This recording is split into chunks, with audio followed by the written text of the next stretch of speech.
hopefully. Miller, Tony would like to know if you stress test the bump stops on the Mojave when you tested it, if you previously answered.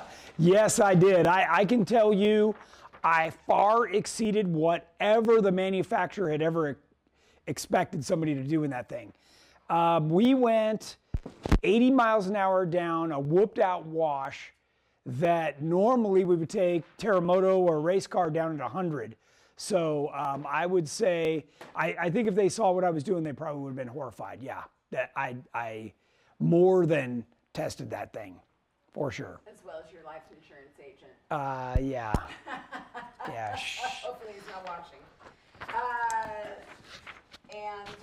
Kent Wolf would like to know, what is the average lead time on the tracer suspension right now for an LJ?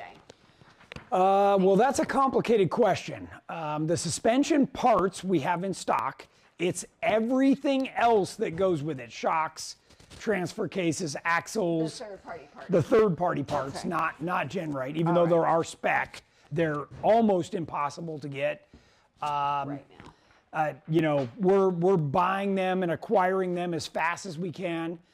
For an accurate answer, you need to call in to one of my guys, probably Andrew is the most up to date on that. And if you are even thinking about having us build your Jeep, you better call and get a deposit done or you're out a long, long way. So yeah, if that's even remotely on your radar, do it soon.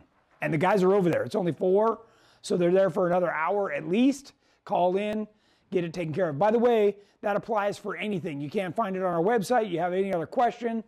If I don't get to your question during this live, call. I got guys sitting there. Everybody that answers the phone is a Jeep person. So what else you got? James Golden, I picked up an aluminum high clearance bumper with the low bar and Fairlead light bar mount that I need to still install on my JKU.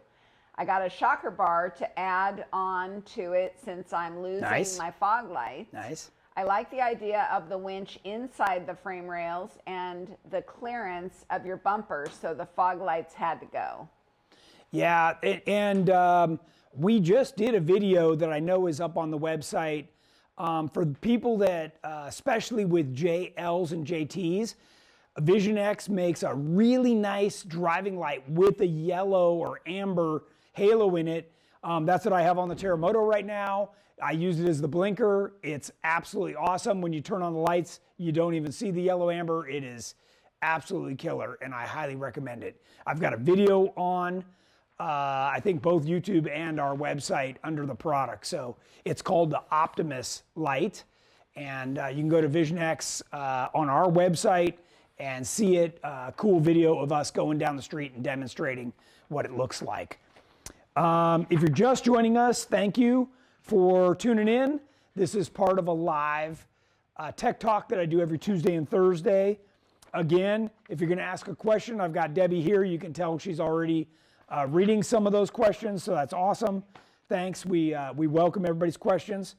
And today we're going to cover very quickly Rivnuts, and then I'm actually going to get into bumper installation. So for that gentleman that just said that he hadn't installed his bumper, we're going to cover TJLJ, which is also very similar to YJ, and we're going to do JL, JK, JT, also in some detail, kind of give you guys what it looks like and be able to give you the heads up, or at least so you know what all is involved. Yep. And your youngest offspring would like to know if this is a good time to fire up the race car. No.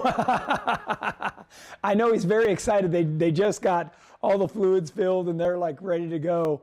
So he's trying to get that ready. We've got a chassis dyno, which is where they take the car and tie it down on the dyno. It might be fun to share the first fire up with our viewers. If it was quick, yeah. If it was a 30-second deal, maybe.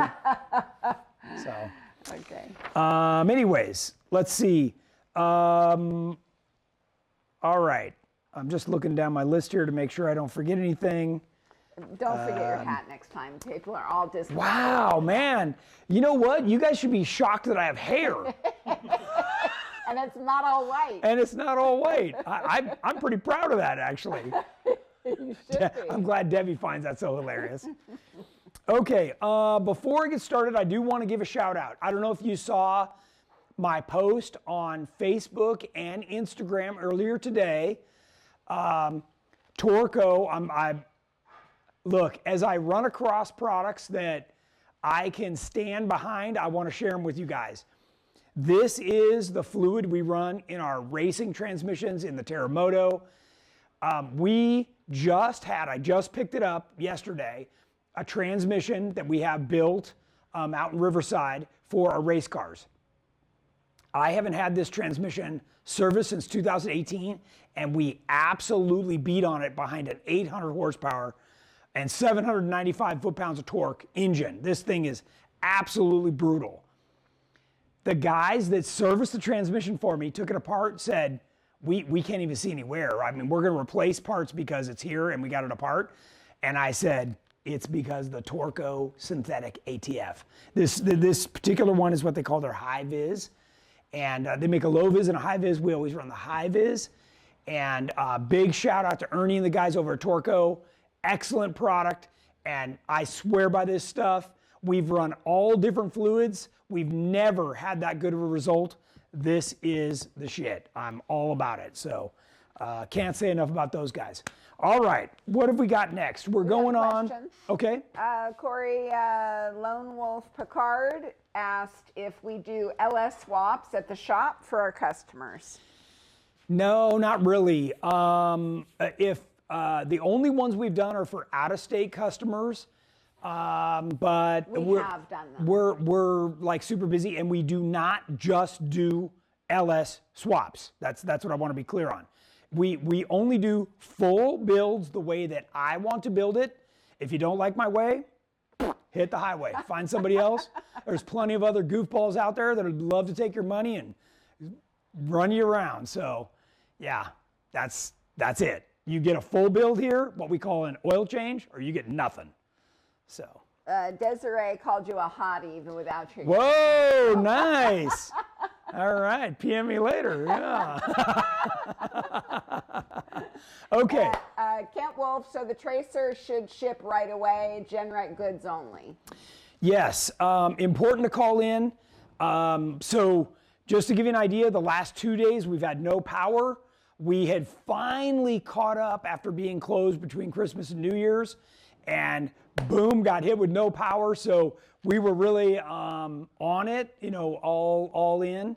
Our inventory is excellent. I think we've got about $2 million worth of inventory right now, and we are just nailing it on shipments. I think the average order is shipping within 24 hours. So we are doing really, really good, especially on GenRight product. If it's third party, that's a whole nother story, and I am wringing their neck. So I'm doing everything I can to make sure we're getting you guys their parts as soon as possible. Yep, looks like Debbie has another question. Connor, not me, Connor Fode, Tony, when you 3-link your Jeeps, do you run the front brakes up the upper link or with hydro assist lines up the track bar? No, I always run them up the upper link. It's a nice short junction back there where it's pivoting, and I use about a 9-inch long flexible. And by the way, I use that same flex AN fitting, braided line at all the wheels. So I carry one and it fits everywhere on my Jeep. So if I ever have a problem, there you go. And by the way, that's straight down from the brake master cylinder. So that's why hitting that upper link is the shortest. You always want to keep your brake lines as short as possible, and you want to keep as much hard line as possible. So you just want the whole run as short as you can. What else you got? Mitch Moore is asking maximum built tranny ? That particular one that I was talking about was a Rancho Drive Train Engineering, or RDE. They're super, super expensive. Also, the reason why you want to protect it with some good fluid. Normally we would service those every year, and we've had such good luck with this fluid that we've been able to extend that. And this was the first time that I've really kind of pushed it as long as we did, because I wanted to see, what the guy would say when we brought it back in. And he's like, man, you really didn't even need to bring this in for service, which is amazing. So. Jeremy Bulky would like to know if you recommend running the Torco ATF in a stock JK transmission. I believe it does work in that. It is really good stuff. It helps. It's capable of a higher temperature, by the way, as well. All the synthetics are. And I just had a long talk with Ernie over there. I'm going to get him as a guest on one of my next shows right after KOH. He is a wealth of knowledge. He and I were talking about all the BS and that companies put in their products. There's a whole bunch of polymers and stuff that other synthetics put in, and he's like, Tony, we don't do any of that stuff. Like, it's fake, and when the temperature gets high, the polymers melt, and then you end up with all kinds of other problems. And in a transmission, the little orifices that all the oil passes through is really small, so you don't want to have anything melting and balling up in there on you. So, but we do use a lot of maximum transmissions in our builds. Jamie's putting one in his. He just did a post on that. So it's just the race cars. Yeah. Michael Abdullah would like to know if Torco makes a product for manual transmissions. They do. They do. In fact, it would be this. So this comes in a variety. They make this in an SGO, an HPG, an RGO. It comes in a 7590, 75140, 85140. And you can go on our website or on their website, see all the specs difference. Some are full synthetic, some are a regular mineral oil base. So, and by the way, guys, Torco makes many people's oil that they private label. So this is really the real company behind the scenes. So again, I'm gonna get Ernie on here to talk to you about that. But Jerome, if you can wait when I get Ernie here, or maybe I can get a hold of Ernie, I can verify that running it in your JK transmission is fine. So whether it's a Rancho or a Maximum or whatever, Turbo 350, Turbo 400, a 4L80, we run this Torco ATF in everything. So yeah, we're really, proud of this stuff, and it works great. So, all right. More questions, Deb? What do you run for power steering fluid? For power steering fluid, I run, do I have it up here? I don't think I have it up here. I am running the AGR. They make their own fluid that's synthetic. I looked for a long time because I used to, 20 years ago, I found this Valvoline synthetic. I can't find it anymore. I've been looking. Meantime, I ran some Swepco, I ran some AC Delco, which turned out to be the same thing. It's just private labeled again. And now this AGR with a low foaming agent in it, synthetic, seems to be the best thing I've found. And it's cool because you can literally put it in a jar and shake it and it won't foam up. So it's like the best thing I've found. We do sell it. It's hard to come by, I can tell you that. And we use it in all of our installs. So I know my guys kind of hoard it back there and make sure we've got enough to put in everything. So, but if you can't find that, AC Delco available at any GM or Chevy dealer. What else you got? Jeremy Bulky would like to know what your thoughts are about the upcoming weather forecast for hammers for next week. So maybe snow on Monday. Yeah, so here's my thoughts on that. As a racer, I freaking love it. So, because it gets in all the other racers' heads. And the bottom line is that everybody's got to deal with the same thing. All I know is I'm one hardy individual. I've raced that race 10 times. Doesn't faze me a bit. If Jordan's cold and doesn't want to race, I'd happily step in there and handle it. Gunner will be happy. Yeah. Gunner likes driving with me. Yeah. So his co-driver. Tyler Kane Johnson, how is Torco in the axles? That's all I run. So okay. I'll tell you a funny thing, and if anybody from Curry's listening, they'll probably blow a gasket. Curry does not say to run synthetics. I do it anyways, and my axles. I was going to use a 4-letter word. Everything I have works perfect, and I get tons of mileage out of them, whether it's in the race car or the Terremoto or whatever, or even the bow tie. I run all synthetics all the time. I swear by that stuff. And by the way, if you have a Detroit locker, I'll give you a tip. If you run synthetic, you will no longer hear it knock. You know that sound when it engages or disengages that sounds like somebody's hitting on the frame with a hammer? That will go away, and it'll be gone for a long time.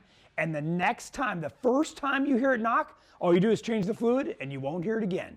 So it literally has to do with how it cushions everything, and you will be one happy camper. The typical differential takes 2 or 3 quarts. So, you know, you're looking at $50, $60 to change the fluid. Trust me, it'll be money well spent, and you can go a long time without having to change that diff fluid, a long time. All right, what else you got?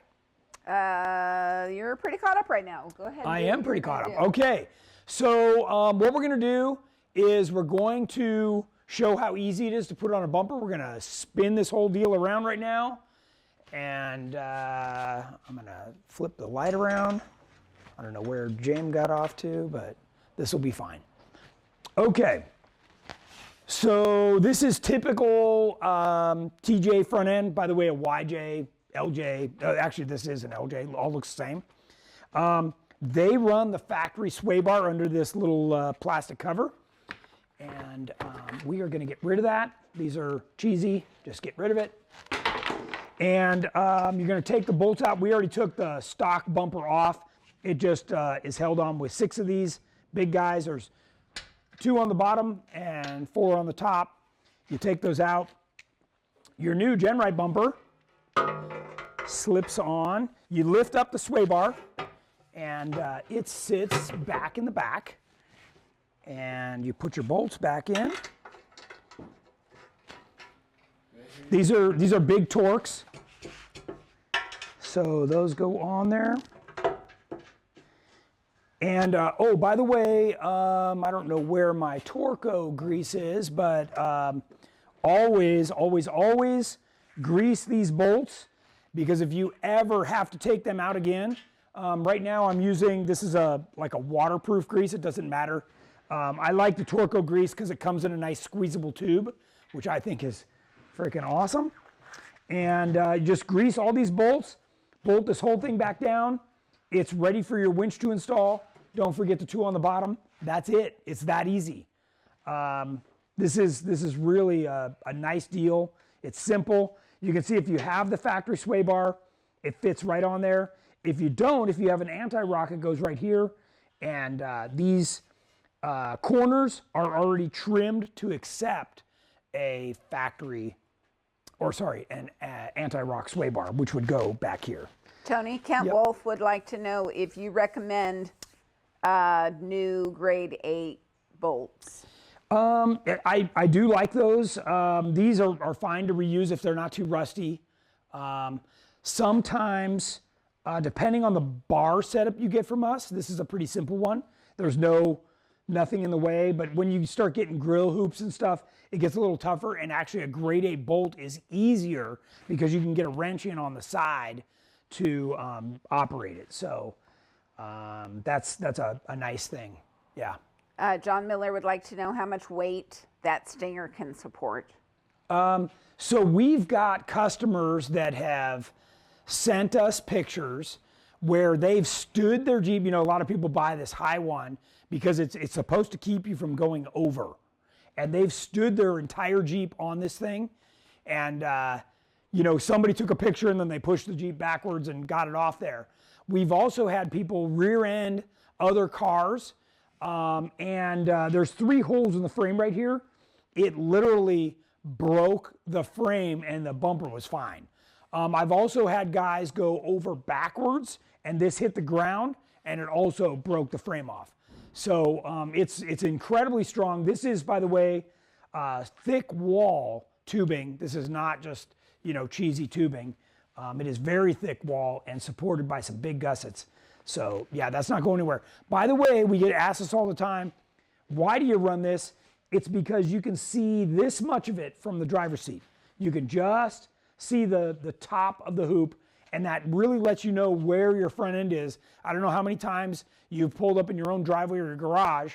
You pull in, you think you're super close, you get out, and there's like 2 feet of space. Well, this lets you know. So when you're on the trail and you're either trying to pull up to a rock or a tree or back to, you got to pull up to somebody to give somebody else room or whatever that is, you really get a good feel for where that front end is. This is the style bumper, but I always had the grill hoop that I always had on the Growler. And I think Jamie's put one of these back on. I don't know.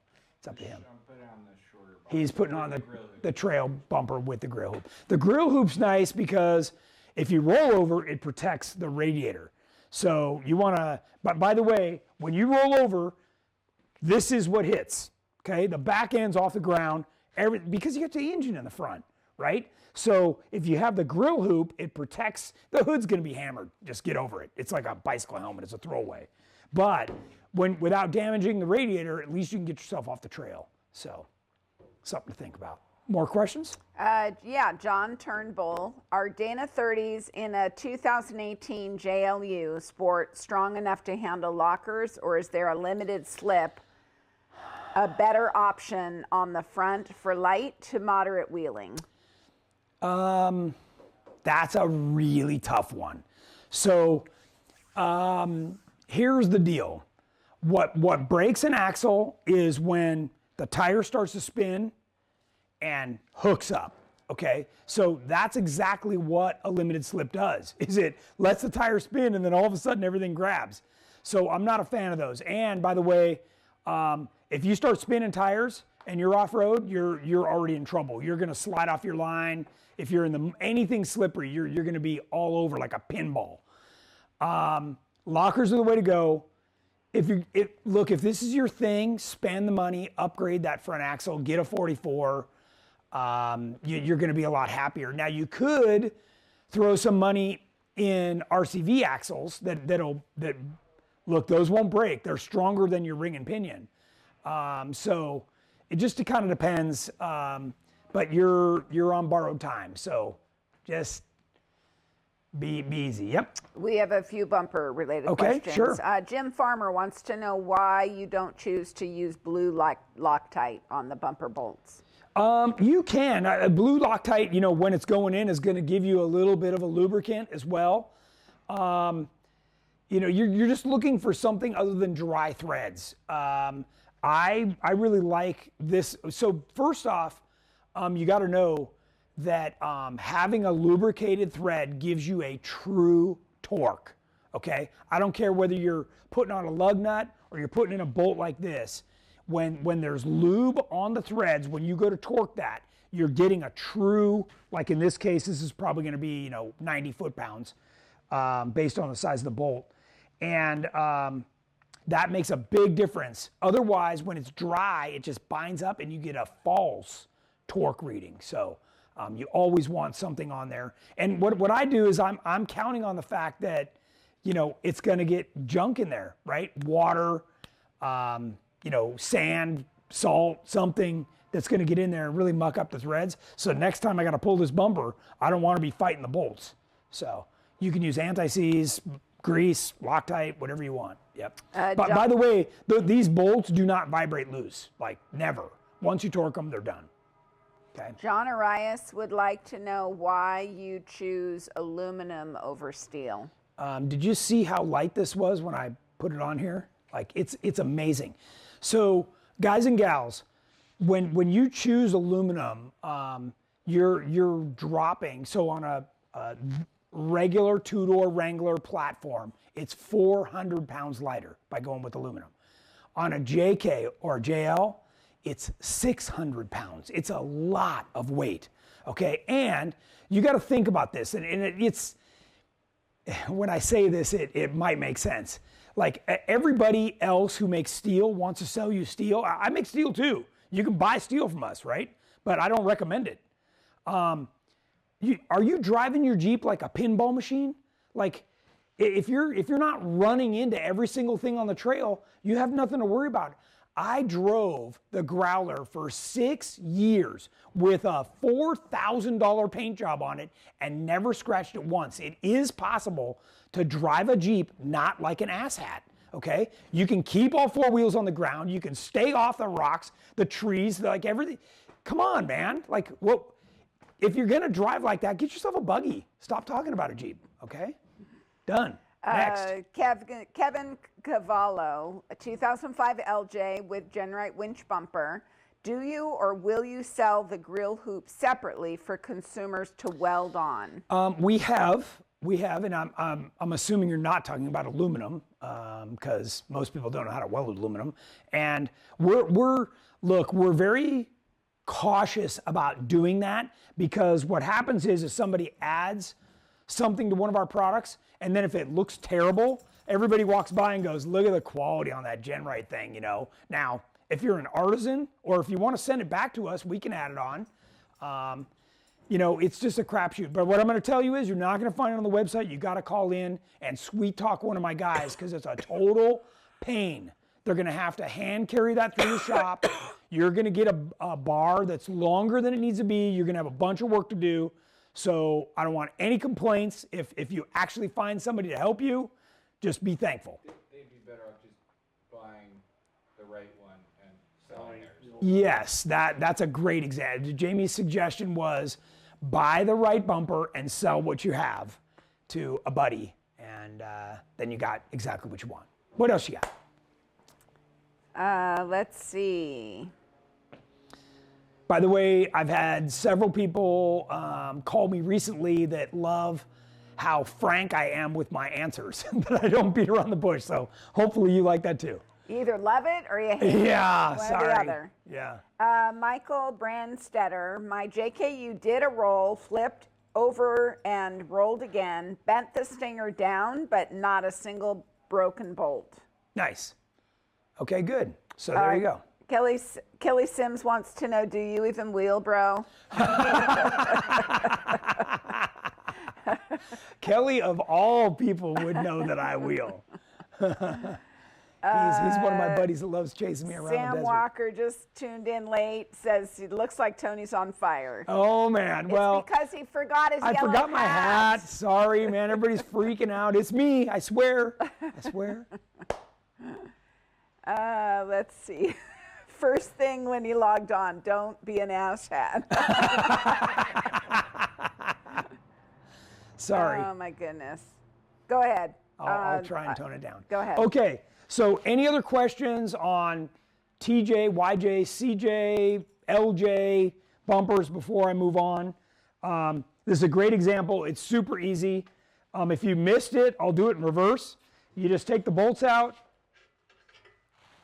Right? There's normally 6 of these big bolts. I greased it, so now my hand's greasy. You lift up the sway bar. That's the factory one if you still have it.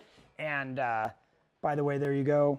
There's how heavy the aluminum bumper is. So it's super light. We tie in, I don't know if you can see that or not, but we tie in to a bunch of bolts. And here's your winch mount. So if you're going to use a winch right at the start of you putting your bumper on, I suggest you put the winch on first, because everything's easy to get to before. Because I don't know if you noticed, but there's this big tube that's part of the frame. And when the bumper's on here and you're trying to work around that, it's a real bear. So put the winch on first, and then it'll be a lot easier. Trust me, you'll thank me later. So you just drop your sway bar back in and bolt on your bumper. So nice and easy, and you want to use a torque wrench to lock these down and make sure that it's good. All right. Any more on that, Deb?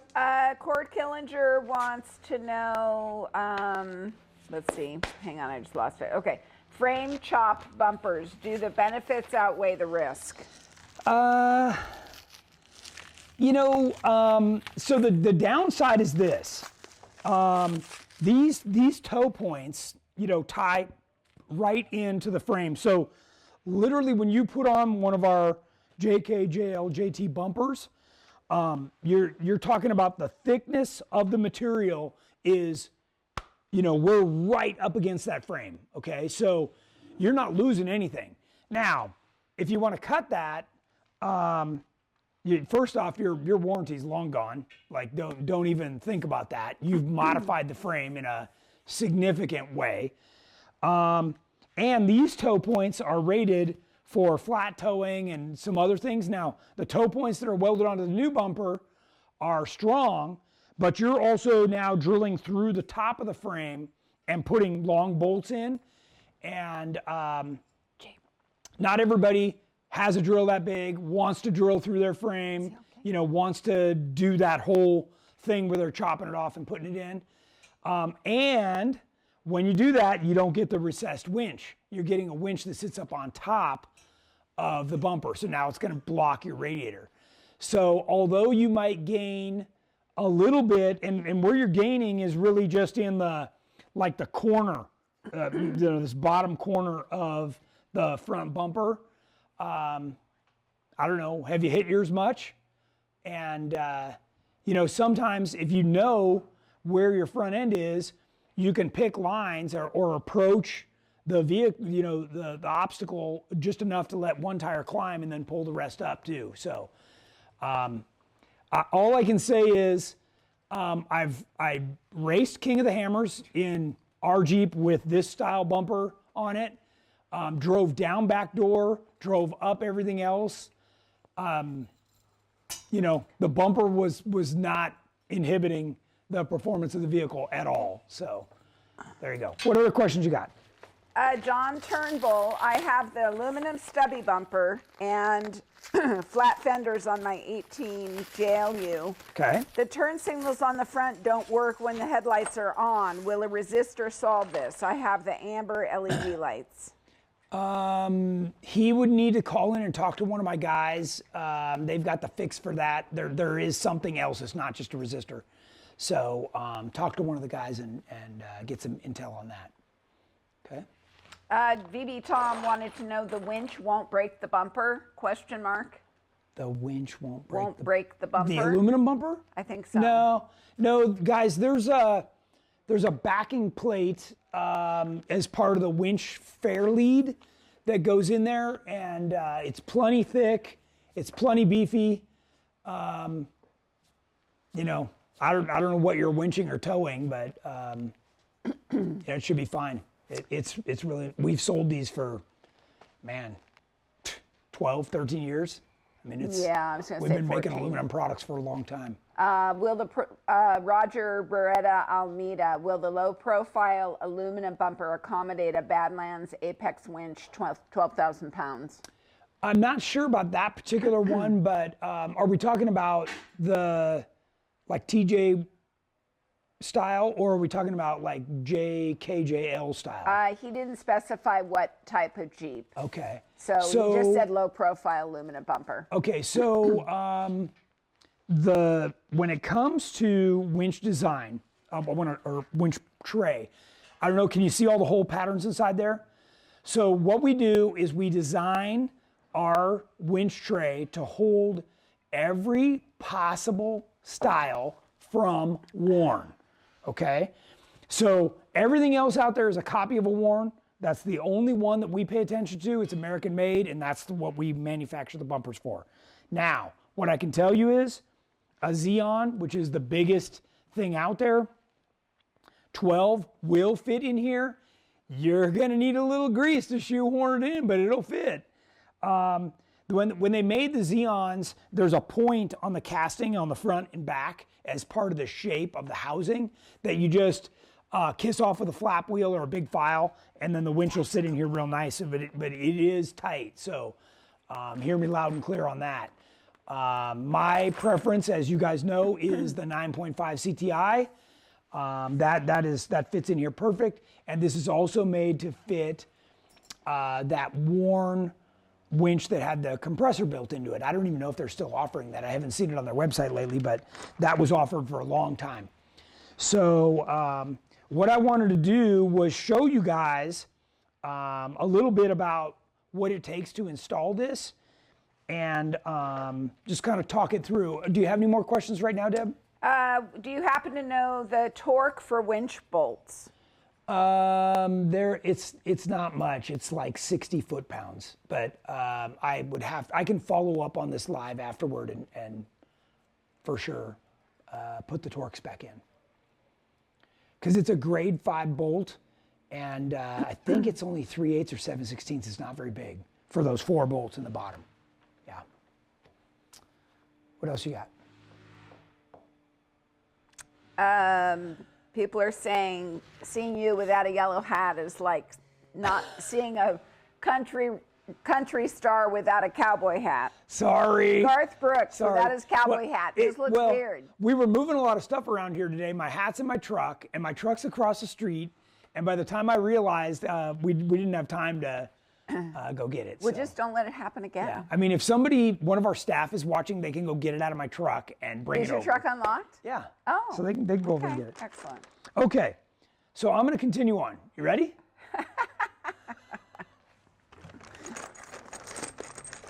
All right. So normally you've got 4 bolts that go in this that slide through the winch plate and bolt this to the frame, right? So what we did was, because it's so tight on the inside, is we gave you these pieces of threaded rod. And what we're having you do now is you start the nut on the back side before the winch is in, and you'll take out this bottom one too and put the threaded rod in there. And this, by the way, this makes it way, way easier. Okay, so you do this on all 4 inside ones, and then with the nut in place, you can then take this out and, oh, there we go. Who was that? I don't know who that was, but there's Jeff? the yellow hat. All right. Oh, Jeff. I'm back. El Jefe comes to the rescue. So, actually, I've got this. So, what we did on this particular bumper was we've included a little nut plate. So to get the nut plate started, you're going to thread that onto the end of the threaded rods. And then as you bolt this whole thing together, right, so you'll put these nuts on the back, and that'll hold this in place. And then one by one, what you do is you take this bolt out and you put the actual bolt in. That way the nut plate doesn't move around, and you're able to do that. Because it's so tight with the winch in here, you can't get a wrench in. So this little nut plate, Alex, can they see that pretty good? It's just got some nuts welded in here, and these fit on the inside. And they can go, if you don't want to see that little thing, they can go upside down, and it pokes down through the bottom of the winch tray. So it's pretty nice, or you can cut that off or whatever you want to do. We give you 4, right? So you can do all the insides together, and that's real nice. These pieces here are kind of cool because once this slides into the frame, this locks the winch tray down into the frame, and there's another bolt that goes through on the inside that keeps this all together. So that's real nice. It's a super secure thing, and what I really like about it is that that winch is recessed down. You know, that keeps it out of the airflow. I know you guys have heard me say that before, but it's an important thing. And by the way, you know, this hardware pack I'm pulling this out of comes with really nice instructions. They're step-by-step with lots of color pictures. So, you know, we show you, it starts with disassembling the factory bumper and then into assembling our bumper. So that's an important piece. By the way, this piece, a lot of people don't know what this is for. This is a little beauty plate that goes on the front. So depending, you know how I showed you all those bolt patterns in the bottom here? Well, depending on what winch you have, this covers all the holes to make sure that when you have your winch on there, you're not seeing extra holes, which is pretty nice. So we also give you this cool thing called a T-nut, and this drops in and it can slide inside this slot. So depending on where you mount your winch, that's also got that. And we do include a brand new tap for the top of the frame. There's already holes existing there.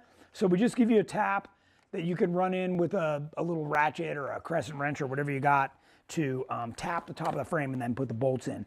Frame's not super thick, so you don't want to get too aggro with those, but it helps keep the cover plate down and tight and rattle free. So any questions on this so far, Deb? VB Tom would like to know if you can safely remove the front tube between the frame on the YJ, TJ, or LJ to recess a winch for better radiator airflow. So the answer is no. The short answer is no. That tube is a special torque. So you have no idea how much your frame actually flexes, but it flexes a lot.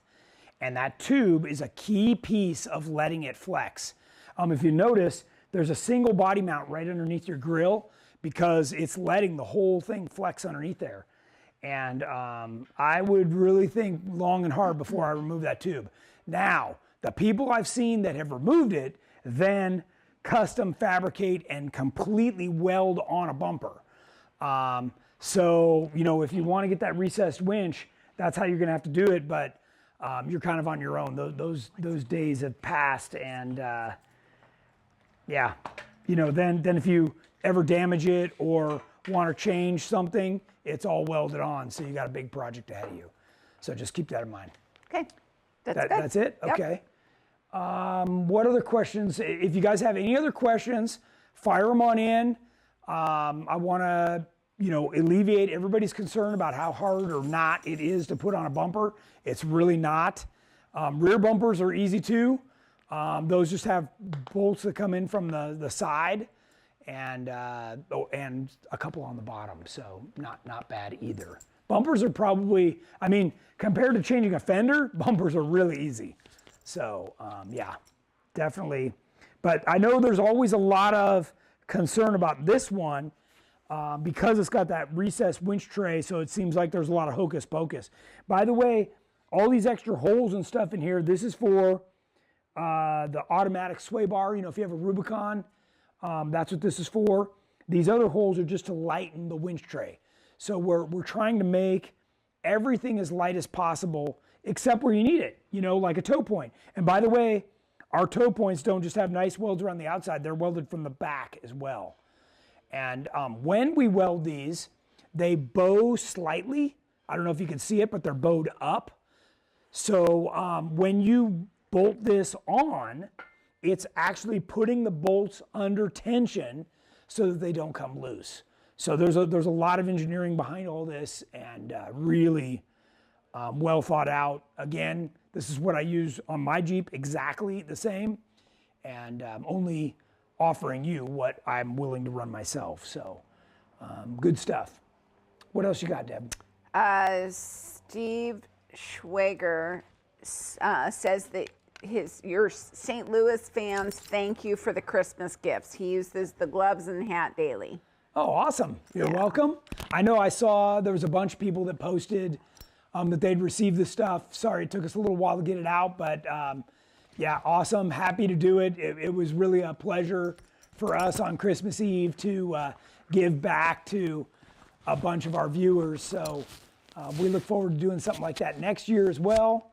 And yeah, awesome. I really appreciate that. That just goes to show you how much I really appreciate everybody. So very fortunate.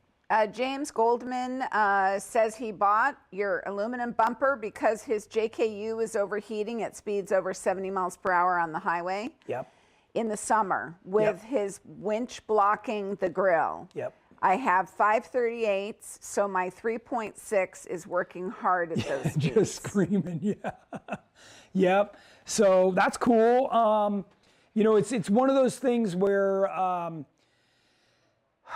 yeah, I know you guys have heard me say it before. It's like needing glasses. You don't even realize. And when so many other companies sell a product where the winch just bolts up right in front of the grill, I'm telling you, these other people are not ever wheeling. I don't see these people. They're not out there.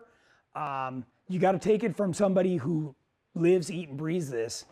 And again, I'm only interested in making the good stuff. I'm not concerned about making it cheap. Everybody else is worried about making it cheap. I want to make it right. So, all right. Carrington Taylor, he says he's just waiting patiently for the reveal of the JL corner armor. I just checked on that today because I expected it to be here. I just saw the delivery date of, it looks like next week. So trust me, I will be happy to show that to you the moment I have it in my hands. I'm just waiting for the laser cut pieces and then we'll weld it together and I'll show it to you. There was something else that I thought they were, the JL Elite frame is finished. And I know they were talking about getting it under my JL, but we are heavy into KOH prep right now. I got everybody here and the focus is getting Jordan's car done right now so that we can get to the dyno on Monday. We leave for KOH on Tuesday, so yeah. But there's a lot going on here right now, and we just need to make sure that all of that goes smooth, and then I can get back to the regular stuff. So bear with us. It's going to be cool. We're right around the corner, so good stuff. It looks like Val added, what about the vacuum can relocation bracket for JK and JKU? Yeah, so that's a good question. This particular winch tray that I just pulled out is for a JL. It's actually from my JL next door. On a JK, they have a little vacuum canister that's mounted on the inside of the frame right here. That gets relocated to these two holes right here, and the JK would come with a little bracket to hold that. So you literally just take the two screws out, you put it back on with our bracket and bolt that right here. It requires that you cut a little bracket off the inside of the frame, and remember, we've got good color instructions, so it'll show you in great detail how to get that off. And obviously anything you cut off, you want to touch up the edges with a little spray paint, just keep things from rusting. And for those of you that are interested in the ultra clearance bumper, you've got to cut off, we showed you last Tuesday, it's the little bash bar that hangs down below this. You just cut it off at the bottom of the frame, and then the bumper shell slips over, much like a TJ. So yeah, good question. Jim Farmer, what is the inside measurement between the two toe points? Between the two toe points.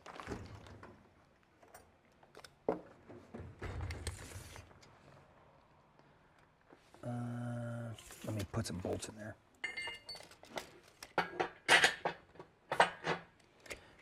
Obviously this is rough. 29 3/8. Let's see, Dave Cundy, how important is the rash guard for the JK Stubby bumper? You know, I like it. It's right on that high impact edge, and it also reinforces the edge, so you kind of double layer it. And you know, I've had them on the Terremoto for a long time. I swear by them. I really like them. You can paint them the same color. You can not paint them at all. They come zinc coated, so you don't have to paint them at all. Or you can do a contrasting color like I do on the Terremoto, where the bumper's black and that's yellow. So you can add that accent if you want. Kevin Cavallo, any updates on the ball joint deletes? Oh man, so funny you should ask. I just found the tool to get the ball joints out of my knuckles today. I knew we had it around here somewhere, and I was going to work on that over the next couple days. So yeah, yep. Thanks for keeping me honest. Mike Sullivan, have you ever considered building a tube upper tub protection guard for those of us who do not run rear fenders? Essentially, this tube would run just below the tub from the rear door opening along the top of the tub, wrap around to the back of the tub to the tailgate. This would protect the tub from bending at the tub. So funny you should ask. That was one of my original GenRight products. We called it the EXO bar set, and not one sold. So we discontinued it, and I gave away all those sets in raffles, and I never thought about it again. So good luck with that one. Jordan's dying to fire it up, and everybody wants to hear it. Okay, let's do it. This is for a quick fire up. Do you want to go over there? No, we're not in a situation where we can do that. Okay. This is like the full computer setup. The next thing I want to do is some Rivnut installations. James, I don't know if you want to run over there and tell them, do a quick, you're, okay. So while they're doing that, we'll get this set up. So while everybody can still hear me, what I do is I drill the hole exactly or a little bit undersize so that to put the Rivnut in, I've got to tap it in.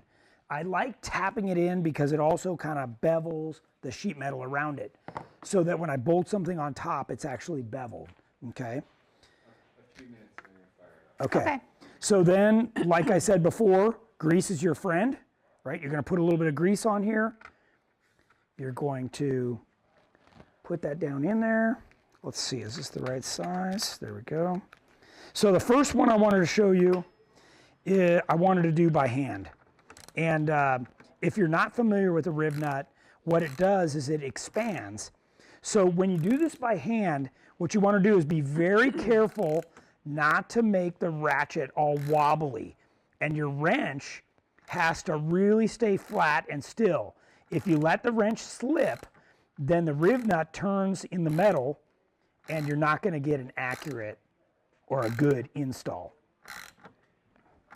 So I know it might be a little bit hard to tell, but it's squishing on the bottom. And like I said, you know, you're being very careful with this to get it to set right there. Okay. So what happens is it goes from where you can turn it to all of a sudden it stops. Okay. And then you just back it out. And by the way, when these are installed properly, it's as good as a grade 8 nut. I mean, it's a very good, these are meant for aircraft, good installation. Okay, so Alex, maybe you can get a close-up of this thing now. You can see on the top, it's nice and flush. On the bottom, it's squished, right? And I even had a little bit of a burr on the bottom, you know. Trust me, in your vehicle body, it's gonna have burrs and stuff on the back. You can't avoid that. I do have a small deburr tool here, but I'm going to caution you against using it because you want the metal as thick as you can get it. Your body is not very thick, so if you use deburr tools and stuff, it's only going to thin it out and it's going to make it harder for the Rivnut to bite. So I'm going to install another one now where I was telling you, you know, you're going to, oh, there goes the race car. You can hear it a little bit. It's got a nice big cam in it and sounds good. Yeah, I'm surprised. I don't know if people can hear it. Can you? I mean, I can. Oh yeah, it's. I see it on the screen. Yeah. So It's not that loud. it's not that over loud. here. It sounds good. He can't rev it up yet because we don't have it tuned. Good stuff. Nothing like a good 13-to-1 compression motor.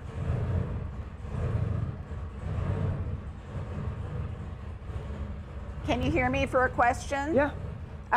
Jim G, Tony, thank you. Just bought a JL New World from my YJ and LJ. Looking to go full aluminum, front, rear, and both sides. What issues am I going to run into installing the GenRight front with a winch, or does it bolt right up? No, that bolts right up. That was the one that I was just describing right here. The only thing you're gonna have to do is in the top of the frame, you've got to tap 2 existing holes with the tap that we provide. Of course, our bumper has the low-mounted winch, you know, down below the flow of the radiator. So that's one of the big benefits. In addition, our tow points, these big silver things, are rated for flat towing. So a lot of people, you know, when they get a Jeep, they want to be able to flat tow it.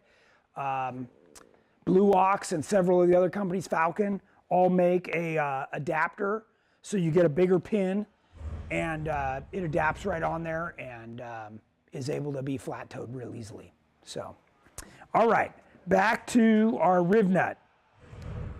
Oh, sounds like Jordan's still trying over there. I think what they're doing is they're trying to burp the system to get all the air out of the the radiator, and make sure that they're getting a true level inside there. They're checking all the fluids, the steering pump, the oil level, you know, everything right now. So transmission, everything. So, okay, assuming everybody can hear me, the next Rivnut that I install, what I want to do is show you how to do it with a drill. So by using a drill, this speeds up the process a lot. So you saw me crank it in there by hand just a second ago. This, if I can get the wrench on there. That's it. It's done. So when you've got, you know, 15 or 20 to do along the side of the body, you can see it works perfect. The whole thing with putting in Rivnuts is that you do not let them spin. There's a, Alex, I don't know if you can zoom in, and the light's pretty good. There's a knurl on here, and that's part of the reason that I under drill the hole and I pound it in, is because I want that knurl to bite the metal. So let's do it again. I'm gonna show you, right? So I drilled this hole with a 3/8 drill, just a standard 3/8 drill, right? So right now you cannot, you can see it's kind of sitting up on top. And what I do is I just gently tap this in. There we go. So now I know the knurl, this will not spin in here. The knurl is bit. And again, I'll put a little bit of grease on the threads. You just hold the bottom, once again, with the wrench. And that's that. It's that quick. You know, obviously, when you're doing this on the Jeep, the sheet metal is a little more secure because it's bolted to the rest of the vehicle. But you can see real quick that, and Alex, I don't know if you can see on the bottom, but if you look at all three of these, they're all scrunched up. Maybe I can lift it up a little. All scrunched up.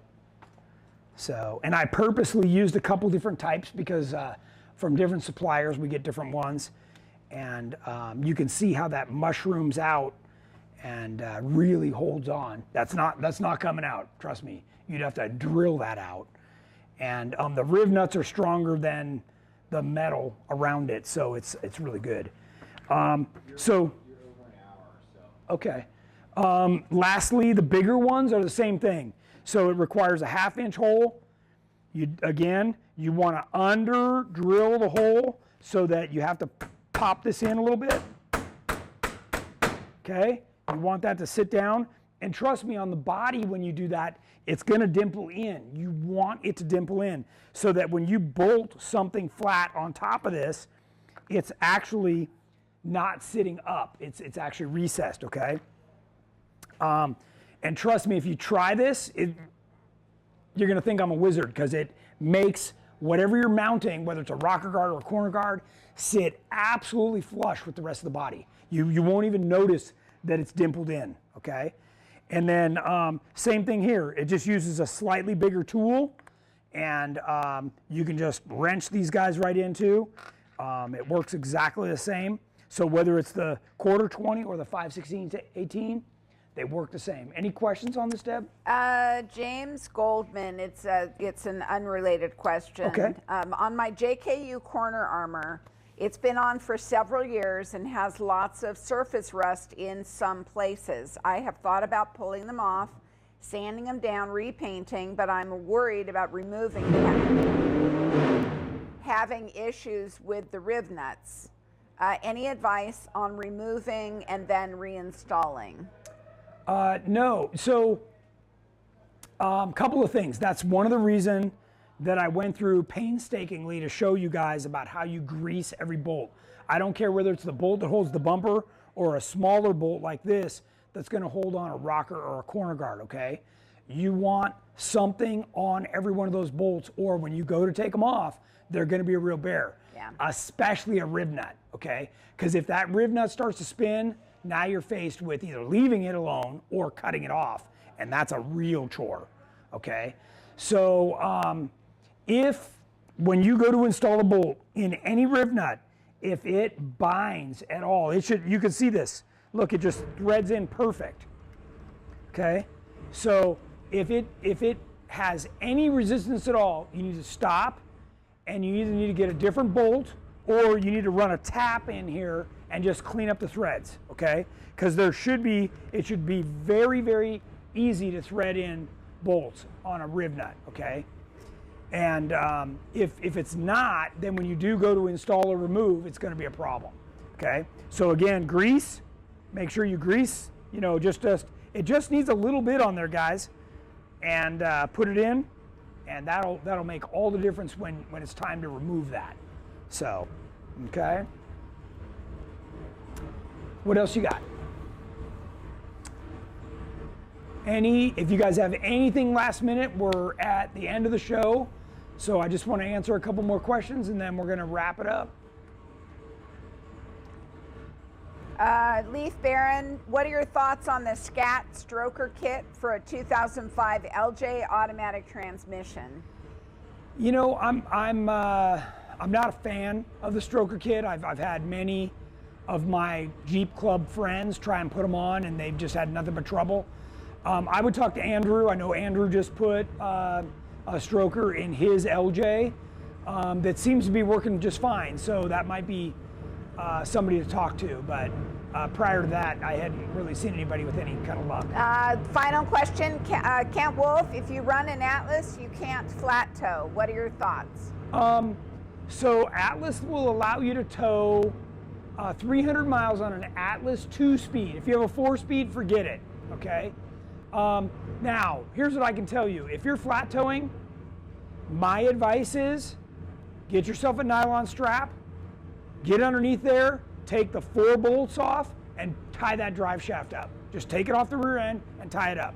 You really don't want the drive line spinning anyways, okay? It takes literally less than 5 minutes to crawl under there. You just bring yourself a tarp or a little piece of rug or a piece of cardboard. You can get right under there, even a floor mat, and knock those off. And trust me, you will thank me the day that you don't do that and the whole thing grenades and comes apart. I've seen more Jeeps start on fire, blow transfer cases in half, everything. Just don't do it. You got a couple more questions you can answer offline. Yeah. Okay, sounds good. Thank you everybody for joining us. I hope you have a great weekend. We will see you next Tuesday.